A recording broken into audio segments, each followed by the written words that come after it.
Yo, what is up, everybody? Welcome back to Tag Team, the Pokemon Trading Card Game's premier podcasting duo. My name is Riley Holbrook, joined, as always, by my good friend, JW Creewall.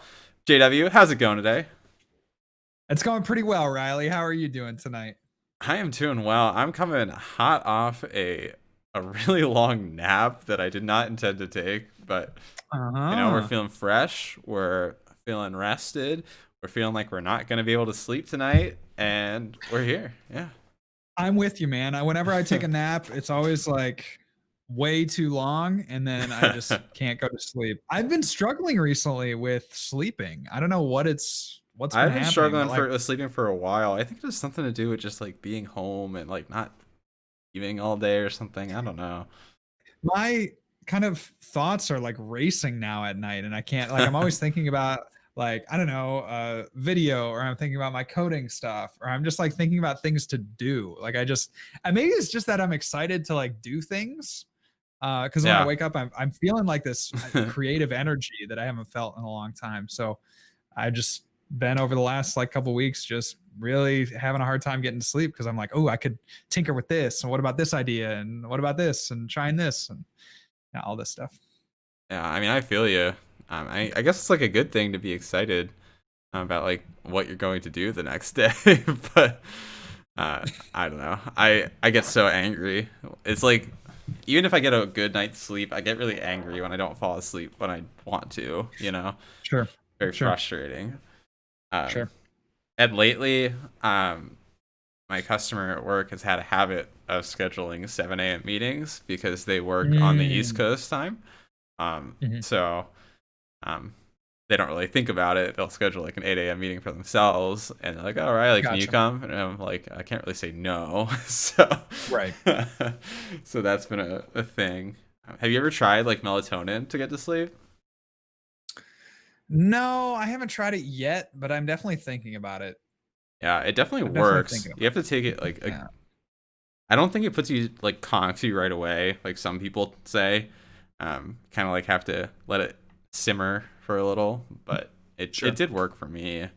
I Sure. actually ran out and I keep forgetting to buy it when I go back to the store. Well, you can buy me one too for Christmas. Sounds good. Sounds good. So JW, we're coming really hot off a big dubski for you here, I believe. Big Dubski tonight. Tell us Yep. about it. So, hey, you know what? I am the gamer champion. I played in the team challenge that was held by Paul's Gamer Zone. And when I saw it on the list of available stores, I was like, yep, that is the one that I have to win. So I signed up for it. Turns out it was really kind of nice actually because I'm getting into this new program, right? This coding stuff, and so I'm thinking that January 11th on like for the next 3 months is going to be absolutely crushing in terms of my free time. And so if I was going to do this team challenge, I kind of wanted to make sure that I could fit, as many of them in before, that January 11th deadline. And so this was a store that had scheduled their first one, today, and then they had scheduled like their next two in December and then their fourth one in early January. So I was like, okay, great. So if I don't make it here, then I'm still signed up for this store and we're going to complete them. Hopefully I can get a win over the next three tournaments. And anyway, we entered, played 4 rounds of Swiss, played a top cut, and we took it down. Heck yeah, man. Heck yeah. So super cool. You're the gamer champion. Not many people can say that they are the gamer champion. I mean, I'm representing the gamer zone. So, and I was the first champion. So I will take, you can refer to me as Lord of the Champion, Gamer Champion, Gamer Lord, Champion of Gamers. I'll take any of those titles. Yeah, so we'll definitely have to make sure that gets referred to. Actually seems kind of problematic if people aren't willing to call you by your full title. That's Um, true. That's true. Flex Daddy Righteous, Champion of Gamers, Esquire. so walk us through. I guess first let's give a little background again in case anyone isn't aware what the store team challenge is, and then let's talk about what your specific experience was like. Sure, sure. So the idea behind the team challenge, it's a tournament series that is hosted by Pokemon Company. So it's not, privately, or it's not, it's from the company. So it's not an outside organization. It's not a third party Right. tournament. And so stores, the local stores, to kind of encourage them to continue to be in players' lives and to continue to be on players' minds, are incentivized to hold these tournaments through Discord.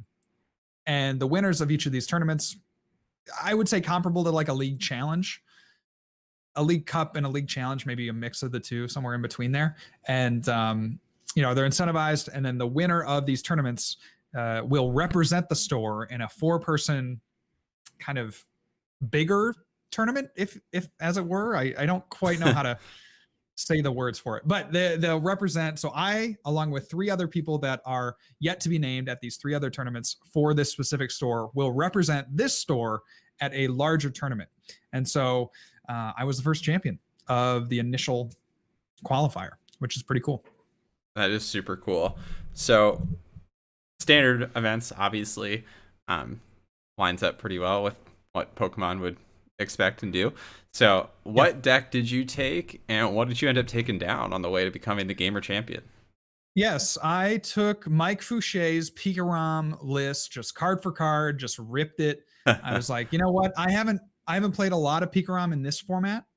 I played it a little bit last format, but I haven't really played a lot of it in this format with Vivid Voltage. And so I was thinking, okay, it'd be good to get my feet wet with this deck that has seemingly 50-50 or better matchups, like pretty much across the board. And I wasn't thinking at the time that there were going to be a ton of people. So I was thinking, okay, I just want something that works, like 95% of the time, Sure. right? I don't want to have to guess as to whether or not my deck is going to perform in any given round.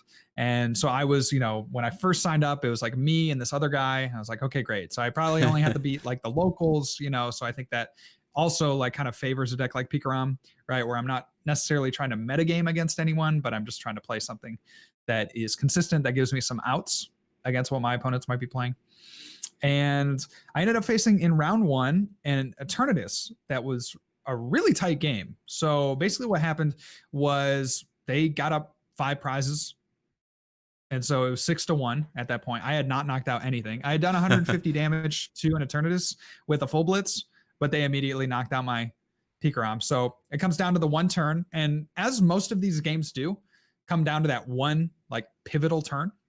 I was able to use a lightning ride and knock out that active Eternatus that had 2 energy on it. And then I also was able to hit 1 crushing hammer to knock off the only energy on their benched Eternatus. And then I reset stamp them, and that was pretty much it. I was able to gust up the benched Eternatus and win via 2 knockouts of 2 of the VMAXs. And then in the next round, I played against Jesse Parker, who was playing a just consistent Pika, I think is kind of what it's called, the kind of toward Pika list with the 4 Bolton, no hammers. And I also got a little lucky. Well, I don't know that I necessarily got a little lucky. Like I would say that I ran under. Well, if you like, my hammer flips were not there. But I ended up pulling it out in the end. He had to use a lot of switches. So what I was able to do was really effectively use the Raichu. Yep. And he just didn't have any switches left. And I think I went second in that matchup. So I was also pretty favored there as well, being able to get the Boltund going on the first turn. And then in the next round, I play... Or maybe Jesse was round 3. Okay. And then in round 2, I play a Centiskorch player. Yes. Okay. It's coming back to me. And he dead drew. So I think that's why I'm kind of forgetting about it. But he just, he had a Volcanion, 2 Volcanions, a bench, Centiskorch, and he just didn't really, he drew like 1 or 2 Welder. I don't really remember, but it wasn't that impactful. I was able to really, paralyze Raichu and, do enough damage. And a Boltund was doing 300 at the end of the game. And it was just pretty much over. And so, then I played Jesse in round 3, and that was that tight game. And then in round 4, so I'm 3-0. There's 10 people in the tournament, and maybe 9 by this point. I think 1 person had dropped. But I play against this Galarian Stunfisk deck. Oh wow. And I was thinking about maybe just like scooping it to them because there was some math where like, okay, if two other tables both play it out, then she could theoretically get in. But we ended up just playing it out because I was like, you know what, let's just have some fun. And she was kind of going into it like, oh, I'm not gonna win. My deck's not that good. And I'm like, you never know. You play your hardest.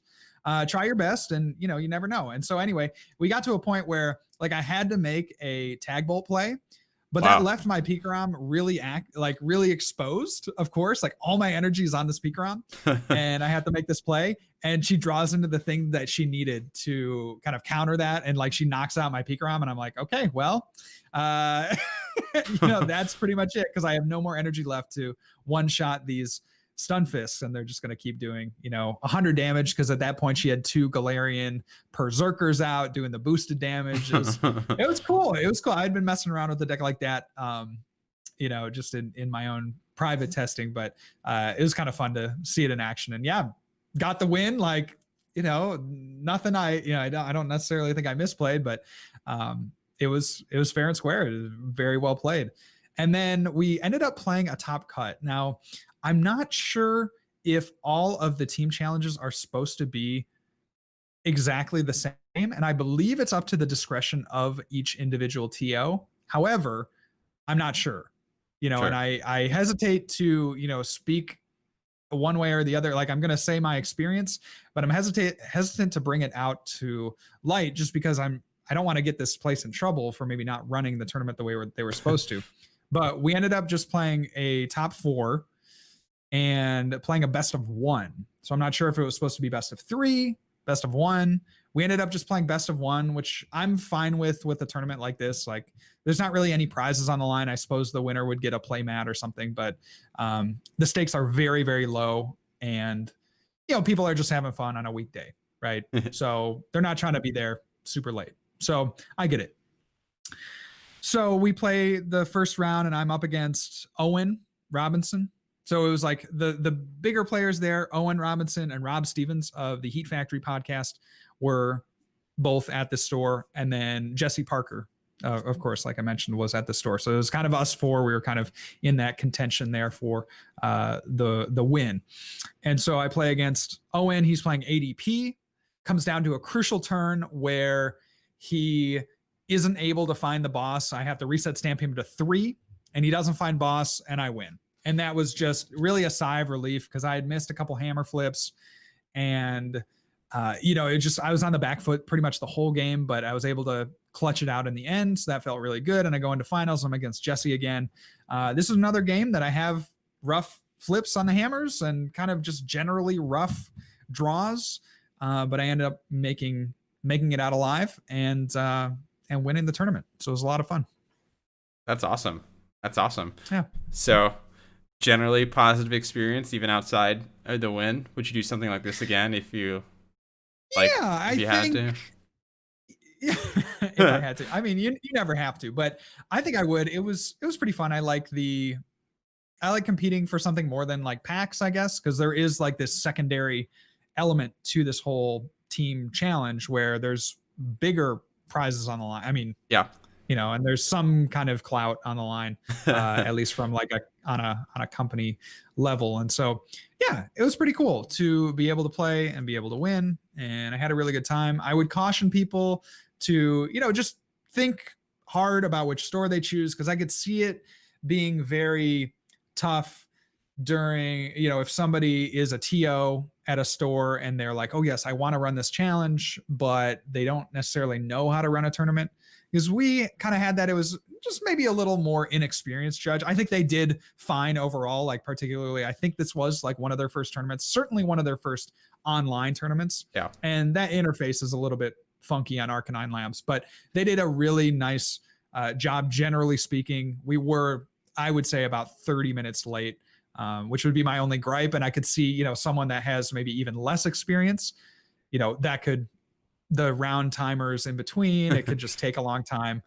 So just be mindful of which store you're choosing. And like, if your locals, your local store owners and your local TOs and stuff, maybe just do that research and think twice about where you're going to join. if you don't want to spend all day doing one of these tournaments. For sure, for sure. So generally positive experience at the Gamer Zone. JW emerging the champion with Pikarom. Obviously, we've been hyping up Pikarom a little bit for the last week or so here. Nice to see that you've joined the team, JW. Well, all hail the Gamer King. All hail the Gamer King. So, is there anything that you would change about your list going forward, the Mike Fichet list that you used? Oh, it's pretty cool. I might look to maybe include like try to include up to 4 Boltund. I found Boltund was like super good, like the entirety of the day and just being able to start it. So maybe I would take out, the Team Yell Grunt maybe, and like try to add in a 3rd Boltund and then try to find space for a 4th. I don't know. It's so important to get that first one down. And it felt like every game that I started Boltund, I was in the driver's seat. And every game that I didn't start Boltund, I was kind of wasting a lot of resources trying to get it out.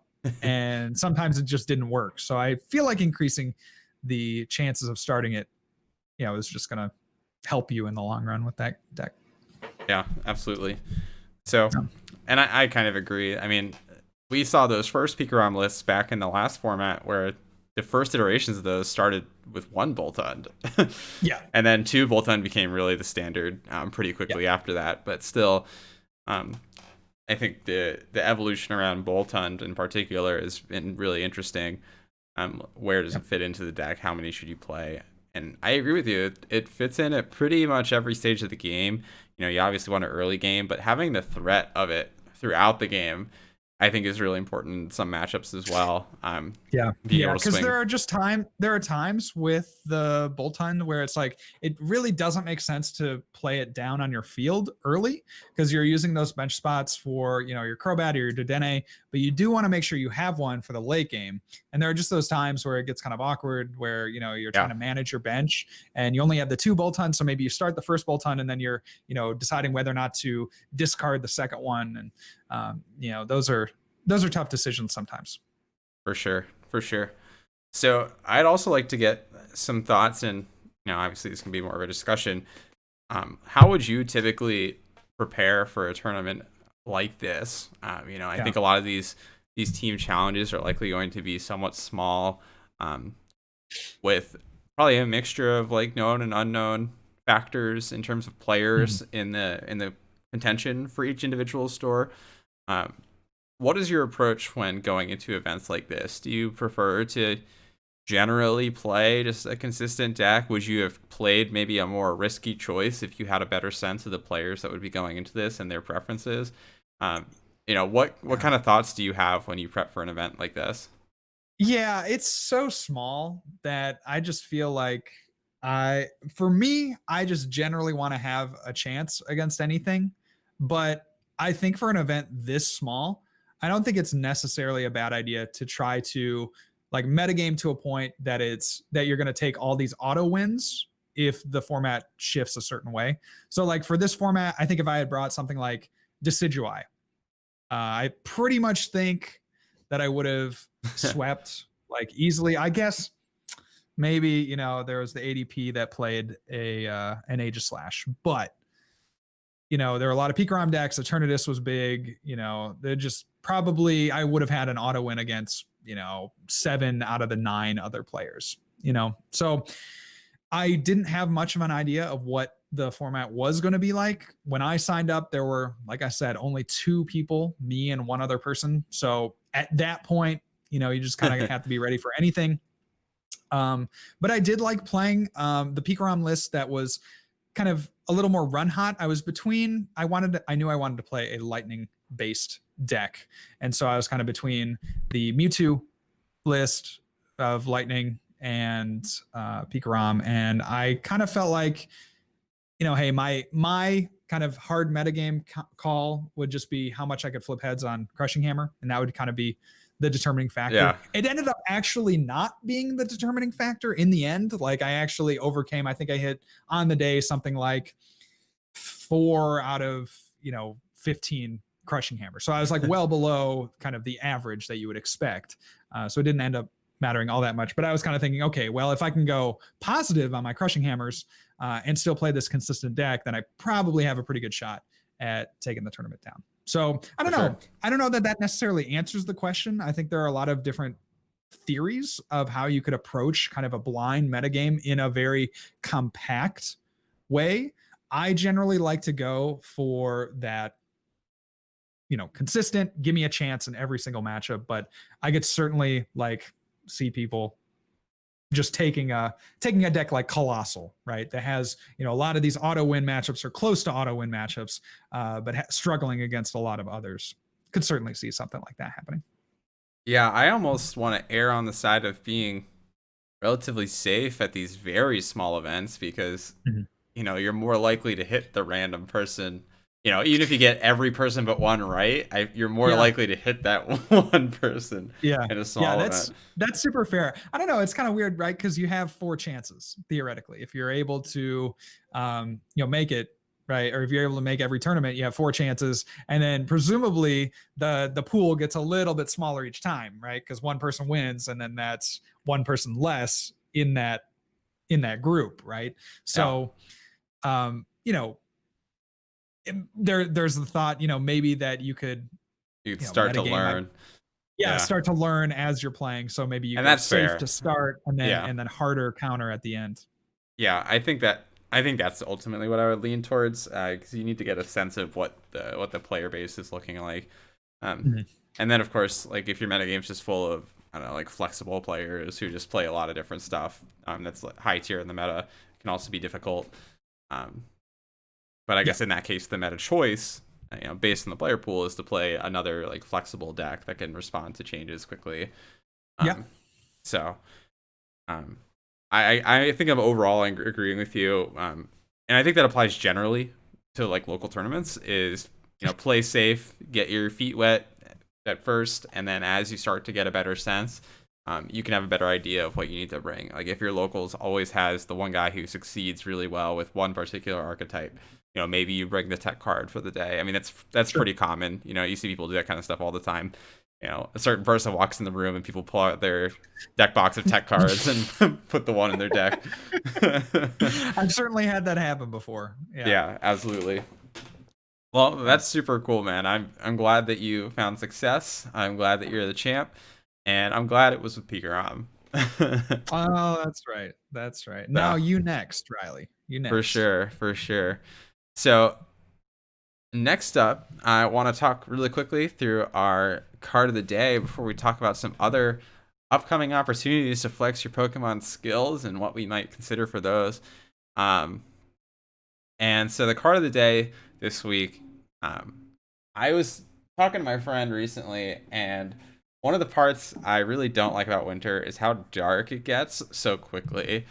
Um, it's not as bad, I don't think, in like a work from home landscape, but it was always really depressing driving home from work at like 4 or 5, and it's completely pitch Mhm. black outside. Yeah. Um, so in keeping with that theme, I wanted to focus in on a dark Pokemon. And another thing that I was thinking about recently was I love Pokemon cards that tell a story. And I've brought this up a fair amount of times, I think, because I love when cards like have something going on with them over time. And Yep. so the card I chose to represent both of these facets is the Umbreon from Aquapolis.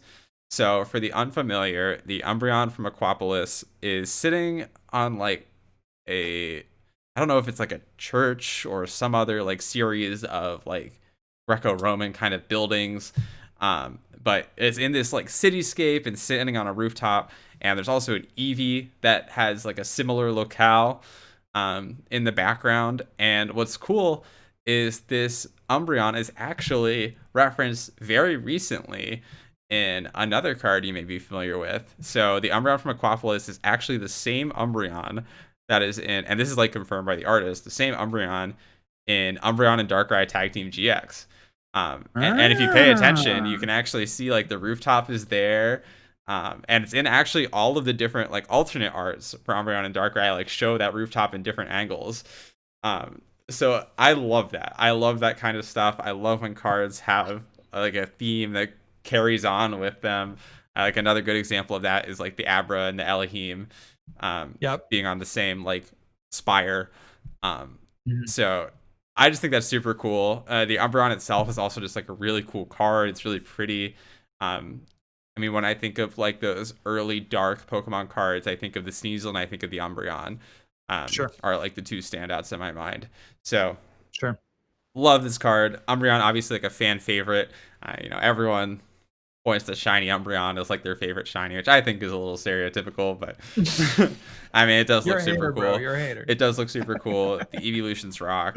Yeah. And again, I just love when cards tell a story over time. Even if it's not like a Wow. real in-depth story, like having that consistent thematic element that carries on through the years is always super fun to me. Yeah, that's amazing. I actually had no idea about that. Yeah. That's really great. Yeah, I think the coolest part to me isn't just that the first Umbreon and Darkrai references that card, but so does the other art for the Umbreon and Yeah, Darkrai. yeah, So it was clearly like a very intentional thing that they wanted to do with this card. sure, So sure. Oh, and now I see it. I'm looking at the Aquapolis Eevee, and it looks like there's kind of a cityscape in the background. yeah.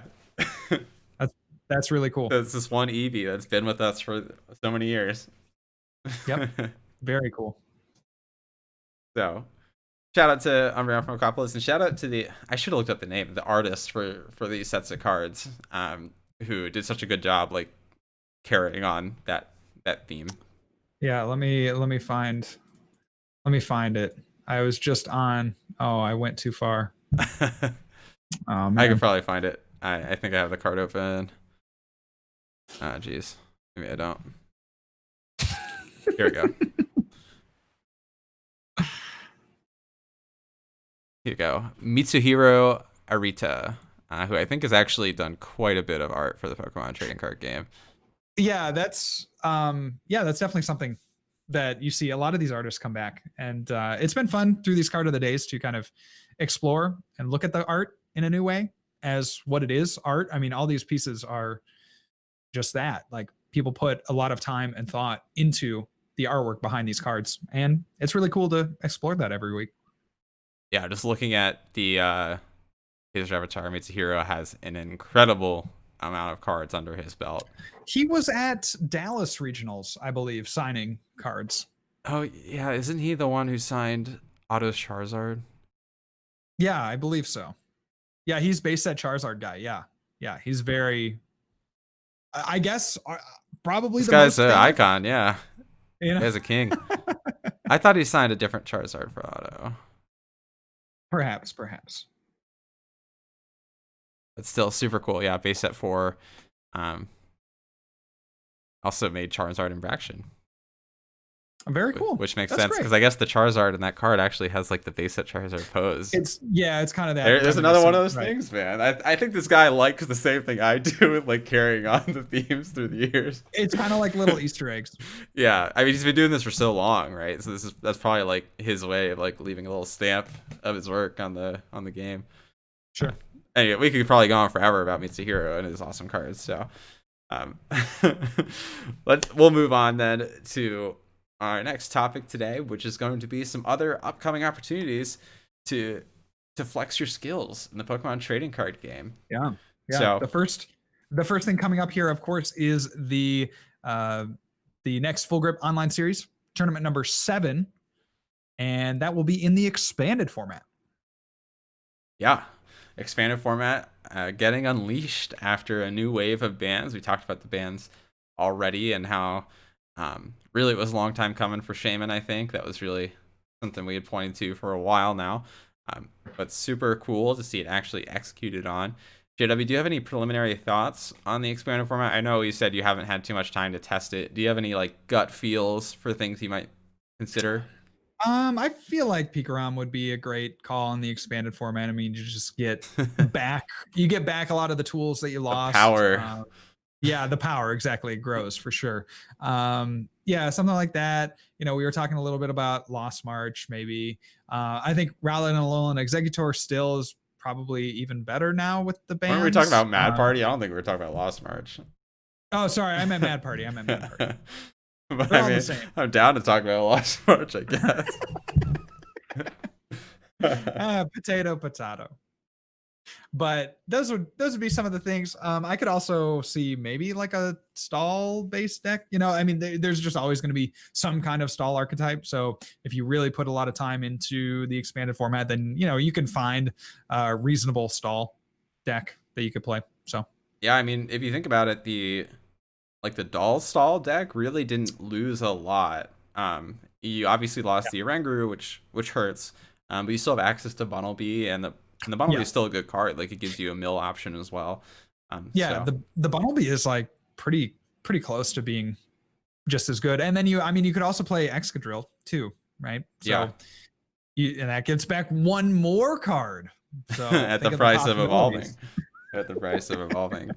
So yeah, I'm with you. I think Pikarom is definitely a tried and true archetype, and it Uh, got some pretty key tools recently in the fact that it has Vikavolt V now, to be able to free up some turns. I think getting one or two free turns with sure. Vikavolt's really cool. And then the E power on top of that, allowing Vikavolt to start to KO smaller attackers, pick off basics while also item locking.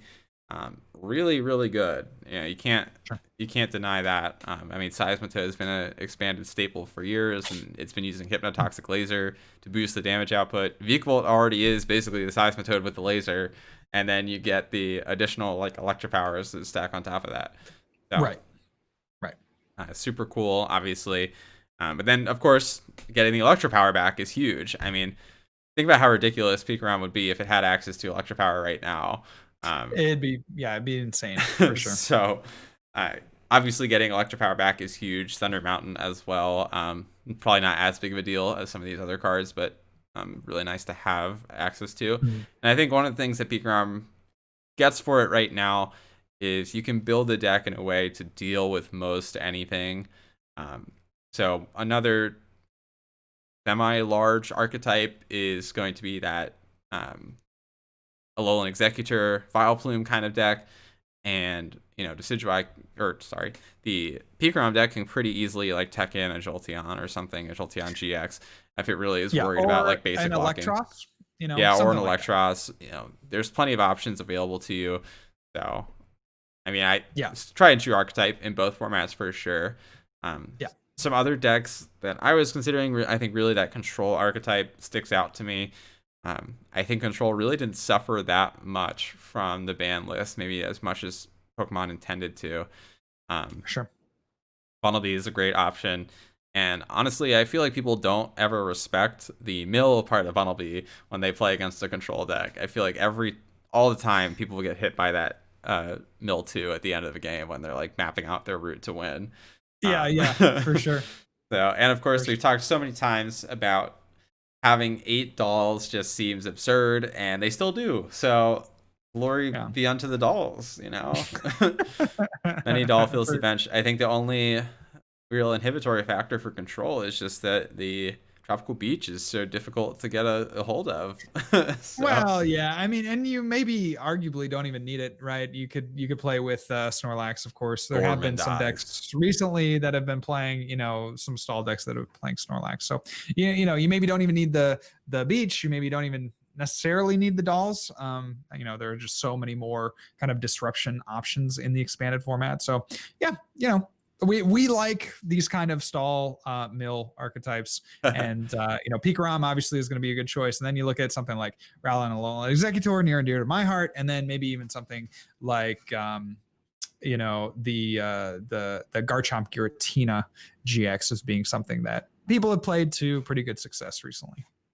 Yeah, Tina Chomp obviously, a continued contender. It doesn't like one of those decks that really doesn't lose anything. I mean, it lost Shaman, of course, just like every other Yeah, deck did, but A, so did every other but it deck. didn't And B, it really didn't it didn't spam really them. rely on It Shaman. didn't spam Yeah, Shaman, right? So like it can use Crobat to a similar effect. And I think yeah, most decks will kind of fall into that bucket. It's just this really absurd, like draw your whole deck turn 1, and do something insane like the Trevenant and Dusknoir deck that really suffer from losing Shaman. sure, sure. Well, good. So yeah, we have that tournament coming up. That is on Tuesday of this upcoming week, and so starting at 7 o'clock make sure to get your deck list in, well before that. Sign up on the Full Grip Games website, and we can't wait to see you there. I know Andrew is planning on playing. He has been really excited about the expanded format, and I'm going to be excited to be back in the booth casting. Heck yeah. One other fun event we've participated in recently is the Tablemon Challenge, the Sword and Shield on format. JW, you ended up taking the dub, didn't you, at that event? No, I Or was was it top? top 8. Top 8. Okay, sorry. I was Sorry to very rub it close. in. I was very close. I Yeah. had to get past one Eternatus deck, and I think I would have One Eternatus too many.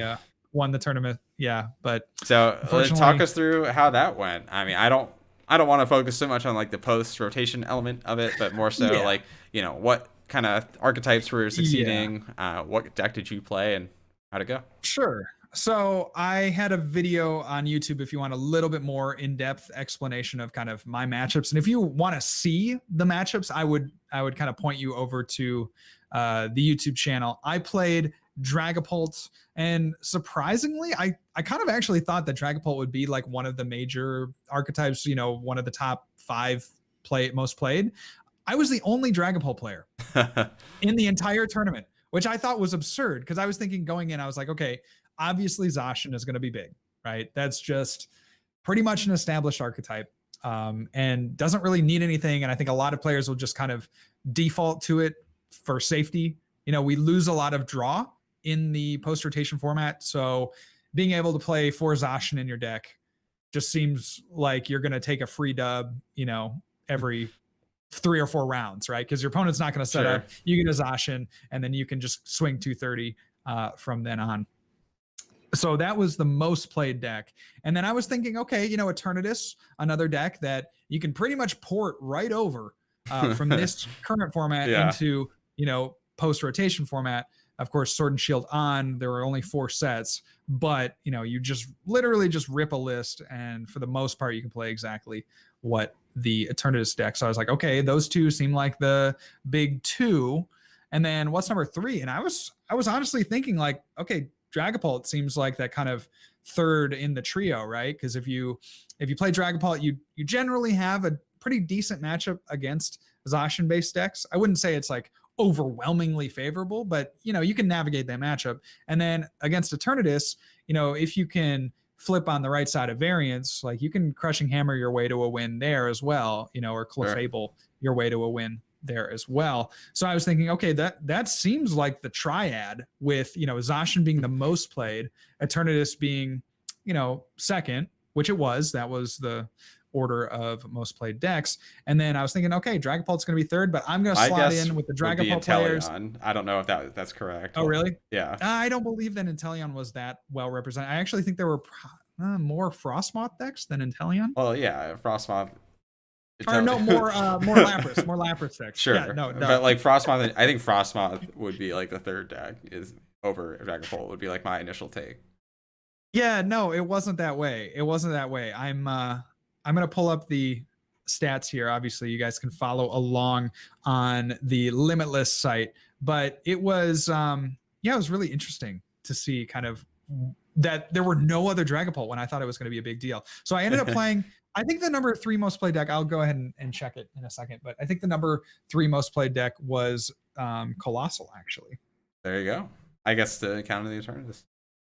Yeah. So let's take a look here at the metagame. So, oh yeah, no, you're totally right, dude. You're totally right. Inteleon was number 3. There was this other category. Let's go. There's this other category that I was thinking is number 3, but it's comprised of all the weird things. So yeah, Zacian 30%, Eternatus about 20%, and then number 3 most played deck was Inteleon with about 7%. Then we have Decidueye, Colossal, and then it starts to get a little funky. But so heading into the tournament, I was feeling fairly confident against Zacian. I was like, okay, I can outplay the other Dragapult players, and then I'm gonna just, I don't know, I'll figure it out. Dragapult is definitely one of those kind of like you just run something and you figure it out. Yeah. So I ended up playing a lot of Zacian. I think I played 3 over the course of the day, 3 or 4. Can't remember. I played 2 of the Colossal decks, 1 in top 8 and no, maybe I played 3 of the Colossal decks. So I played 1 in top 8, the same one during Swiss, and then I played another one during Swiss, and then I played a Decidueye deck, 2 Decidueye decks, which I was like, oh man, I'm gonna have a really bad matchup. But then I remembered, and chat reminded me that I have Shred on the Dragon Ball VMAX, and you just really eat those Decidueyes up. And they can't So keep yeah, the energy to overall, attack you on the board. yeah, overall a pretty easy day. I actually missed my round 1 pairing, so I took a loss on the first round, Oh no. but I won out from there until we got to top 8, and then I then you lost lost. to an Eternatus player. Oh sheesh. Oh, I that's know. super fun. That's super fun. Yeah, it was pretty fun. So, all that said, I'd like to take this episode and distill it down to what our recommendation is in both formats going forward. For expanded, it can be a little bit of a soft recommendation. So in Sure. standard, for people going into more online events or into team challenges, what do you think the top decks are? And then expanded, or top deck for you would be the top one deck for you. And then for expanded, Sure. what would your top choice as of now be? Yeah, I think I played Pikarom, but I don't necessarily think that it maybe is the best, most well-rounded deck. I think a lot of people will steer away from a deck like a Blacephalon and maybe just kind of go for these just larger archetypes, the tag teams or the VMAX archetypes. So I wouldn't be necessarily that worried about a deck like Blacephalon. At least I wasn't in the local metagame. We didn't have any. So I would, if I were to play again, if I had another one coming up, I'd probably choose Eternatus. Just having ways to get around hammers. You have that first attack, the power accelerator, to mitigate to some extent the hammer damage that can be done to Eternatus. You play your switches. So, if you can conserve those, you can get around Raichu and Raichu. You have your outs to beating pretty much everything, and you have generally solid matchups against the tag team decks and pretty favorable matchups against a lot of the VMAX decks as well. Awesome. And then how about for expanded?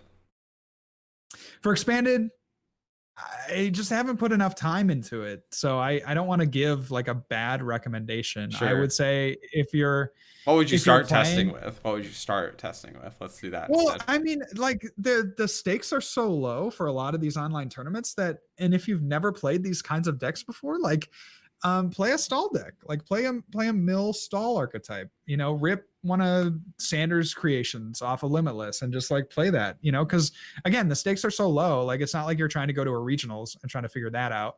Like you just get to play in your PJs at home. So, take something that's really out of your comfort zone for the expanded tournaments that you have coming up. That would be my recommendation. Whether or not you do that or not, that's up to you. But I think now is a great time to experiment, because then if there is ever a time, and there certainly was in the past, where like stall/mill was just like arguably the best deck in its respective format, then you'll want to be seasoned with those. And I think it's now more than ever is like the best time to try to learn all these more intricate archetypes, because there's not a ton on the line. For sure.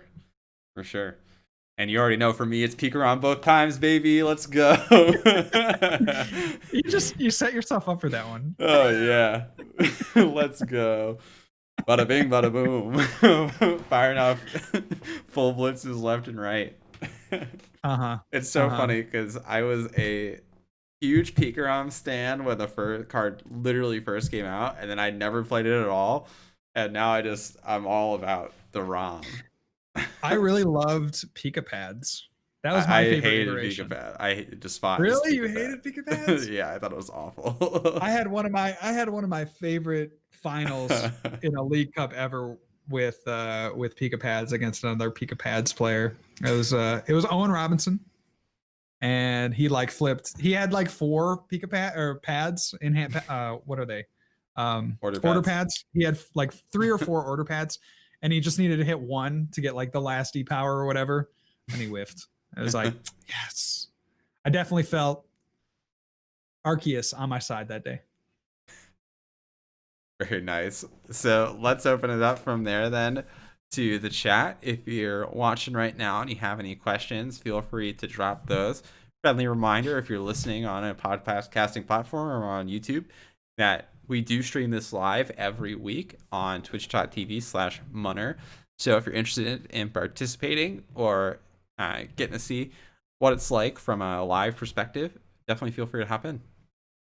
Yeah, and I try. I'm so bad about it because we've started this second channel for the podcast. But yeah, if you also want to watch it on YouTube, we have the chat going, and I try to post it. So if you're really interested in that, I'm just doing a bad job. It will be up. This podcast episode will be up tomorrow. I guarantee it. There we go. Seal of approval. So there it is. Yeah, the Crewall guarantee. I do want to take a second to say thank you to our listenership. I've been going over the analytics this week, and I try to stay away from it, like, because I can get really in my own head about numbers and stuff. But we're up this period 30% in terms of listenership, and that's really really cool. So thank you guys all for listening. There was also one country that I did not recognize in the listed countries that have at least one listener. And let's see, here it is, Guernsey. So if you're the one listener from Guernsey, thank you so much for listening to Tag Team. That's awesome. We got a couple questions. Go ahead. Oh, do you know where Guernsey is? I just no idea. Nope. It is not a big geography guy. It is a channel island in the English Canal. See, like, I generally am a geography guy, but I had no idea that this country existed. So shout outs to them. That's awesome. Got a couple questions in chat here. M. Anderson 6545 asks, do you think TPCI missed an opportunity to make a Plus Lamine and Pichu tag team GX? From my perspective, absolutely. Yeah, I love those guys, especially Pichu. Any excuse to get Pichu on another card, I think, yeah, let's take that. I think they did their due diligence to the baby Pokemon when they printed Togekiss, or when they printed Togepi, Cleffa, and Igglybuff GX. To be fair, those guys did have that awesome animation that they released, which was super funny.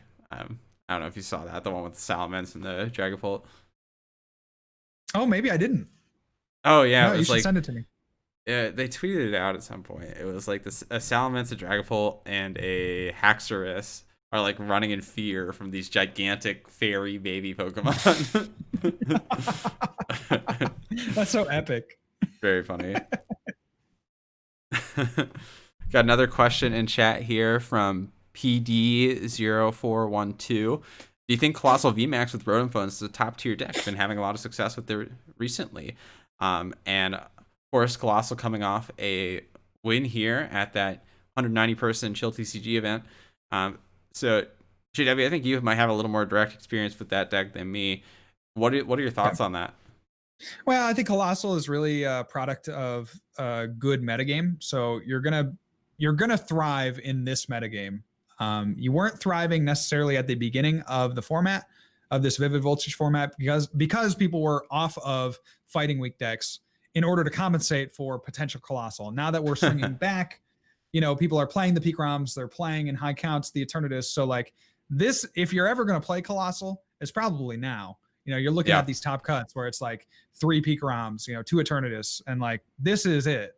This is what the deck wants, and arguably what the deck needs to succeed. Because if you move out, to maybe more Mewtwo-based decks or just anything not Fighting Week, you're generally going to have a harder time navigating those matchups. So I think, sure, right now, Colossal is like the ultimate metagame specific deck, as opposed to a deck like Peak ROM, which I think can exist, generally speaking, on its own, or like a Mewtwo Lightning list, like generally speaking, can just exist on its own and have some success. Or an ADP, would be that standard bearer, right, for just being able to thrive almost at any point. But yes, now that we see this very, very Fighting Week metagame, I think Colossal is a great choice. Yeah, and I think Colossal will probably stick around, have a little more staying power than average for a little bit here. I don't see people really shifting too much off of Peak ROM and Eternatus just because of Colossal. Right. So I think this is a great opportunity to get those games in. Got another question from M. Anderson here. On a more serious note, what is a good EX attack for Mew3 to use and expanded? I don't know if you meant EX or GX attack. I think the current pool of Mewtwo's attackers has been pretty decently defined and nailed down. We got obviously mainstays like the Despair. We got the Chomp. We got the Greninja, obviously a huge contender there. Um, so I would just take a look at some other recent tops. I think the Alolan Sandslash is probably the addition that wasn't covered in maybe some of the Dallas versions of the Mewtwo deck, um, because it wasn't out yet. So I would maybe look at that, but otherwise, I think the archetype stays relatively the same. Riley, what are your thoughts on what the newest Pokemon trademark is? The So V they just came Union. out with the V Union. What do you think that could be? I've seen a lot of people get pretty upset about, potentially, a tag team 2.0 type of deal. What are your thoughts on what V Union could possibly mean? Are we looking at like fusion cards? To me, it feels like it's going to be like a fusion or a legend kind of thing. I don't A think that. legend. Yeah. I don't know if they want to go right back to tag teams again, or maybe it's like V unions kind of act as Vs, but then you can like combine them in some way. Like I don't know, you like lay them on top of each other or like mash them together and make some like greater whole. But you Hmm. can still like play them. Um, that's kind of what my thoughts are. Is there some card that'll like combine in some way? I don't think it'll be the same as tag team. I don't know. I would be hesitant to say that they just go right back to tag teams, but who knows? I mean, maybe they do. Sure. Do you have any thoughts yourself, or just I kind of don't know. similar things? Yeah, no, I feel like it could be like some kind of legend mechanic. Legends were something back in 2010 in the Heart Gold Soul Silver era where they would have, it wouldn't be a playable Pokemon on its own, but if you had both cards, you could play them together.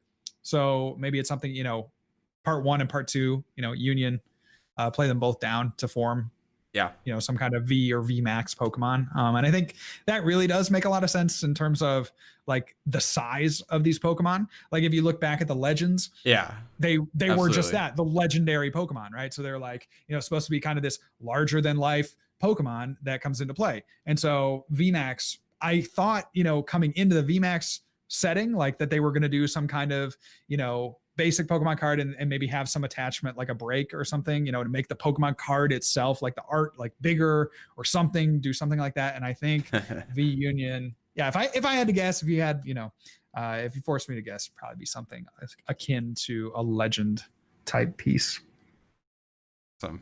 legend mechanic. Well, I think that's a perfect place to end up for the day here. JW, thank you as always for another great episode, and thank you all to our listeners and viewers, both on Twitch and off, who continue to support the podcast. It means so much that we get this great listenership. JW already gave some shout outs, so I won't harp on it too much, but you all are what makes the machine keep chugging. So we can't express our appreciation enough. We got some Thank you exciting guys. stuff in the pipes for the next few weeks, so be on the lookout. Definitely keep listening through the end of the year. You don't want to miss what we got coming up for y'all. Um, but for now, we're going to sign off. Thank you as always, and we'll catch you next time. Peace. See ya.